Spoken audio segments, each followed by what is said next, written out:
Avec François Bélanguet, directeur fondateur d'Objectif 3D. Bonjour Monsieur Bélanguet. Bonjour. Alors Objectif 3D, qu'est-ce qu'il y a derrière en termes de un petit peu de filière et de formation? Objectif 3D propose trois formations. La première, une formation, la formation cinéma d'animation. La seconde, jeux vidéo. Et la dernière, programmation jeux vidéo. Avec des valeurs communes à l'ensemble de ces formations? Oui, tout à fait. Des valeurs communes, un travail commun, une grosse interaction entre toutes les sections. En termes de profil étudiant, est-ce que vous avez des profils un petit peu types et des filières qui viennent abonder un petit peu vos formations ou c'est ouvert à un panel assez large? Non, c'est ouvert à un panel assez large. En termes de filière, l'accession à l'établissement, bien sûr, c'est le bac. N'importe quel type de bac, d'ailleurs. Il n'est pas nécessaire d'avoir un bac scientifique, mis à part bien entendu, pour la filière programmation. Ensuite, en termes d'acquis, il y a un entretien de motivation avec moi qui porte vraiment sur la motivation du futur étudiant.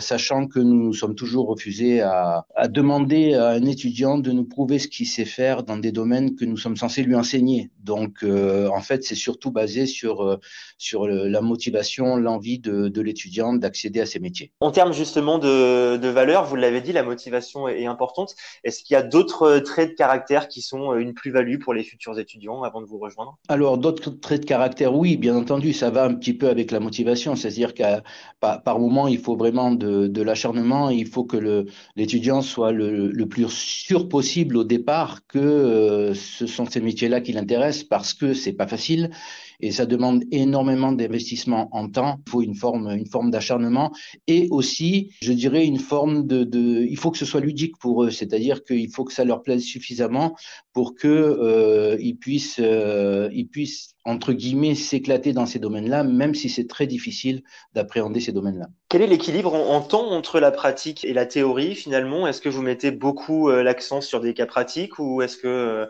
c'est un petit peu le contraire? Comment ça se passe? Concrètement, c'est la pratique à 80%. C'est un domaine, bon, je pense que c'est vrai dans pas mal de domaines, mais particulièrement dans celui-ci, les cours magistraux ne servent pas à grand-chose dans le sens où on se rend compte que les étudiants ont acquis ce qu'on leur transmet uniquement en le faisant, en le refaisant, en le refaisant, et bien entendu en faisant des erreurs et en les corrigeant, et donc en refaisant le travail. Donc c'est vraiment au minimum 80% de pratique.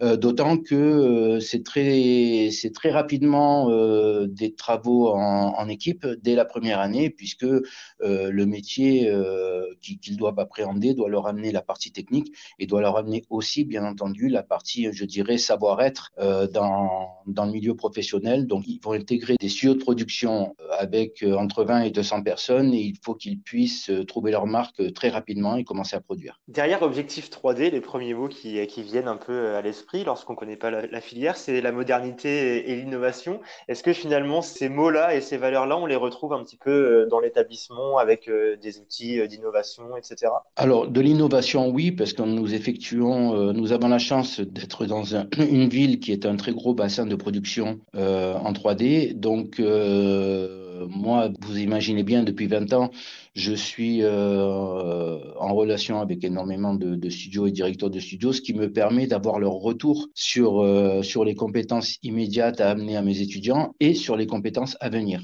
Et puis, de toute façon, Objectif 3D, très rapidement, c'est-à-dire dès le début de la seconde année, est un petit peu atypique en tant qu'école, c'est-à-dire que elle ressemble plus à je dirais, des mini-studios de production qui évoluent crescendo en fonction du cursus, plus qu'à une école. En termes d'employabilité, de débouchés et de métiers à la suite de ces formations, comment on peut se retrouver? Est-ce que le pourcentage d'employabilité est important pour les futurs étudiants? Ah oui, bien sûr. Et le pourcentage d'employabilité, enfin, nous concernant, est énorme, si vous voulez. Parce que c'est vrai que nous, comme je l'ai dit, on est un établissement qui est atypique en termes de fonctionnement, parce qu'on est vraiment l'ADN vraiment d'Objectif 3D 3D, c'est cette proximité, c'est cette école familiale.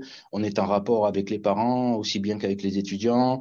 On connaît vraiment leurs problématiques. On va les chercher, on va les aider. Et ça, c'est ce qui vraiment, c'est ce que je veux mettre en avant. Merci, monsieur François Bélanguet, de nous avoir présenté Objectif 3D et puis à bientôt pour de nouveaux témoignages. Avec plaisir. À bientôt. C'est moi qui vous remercie.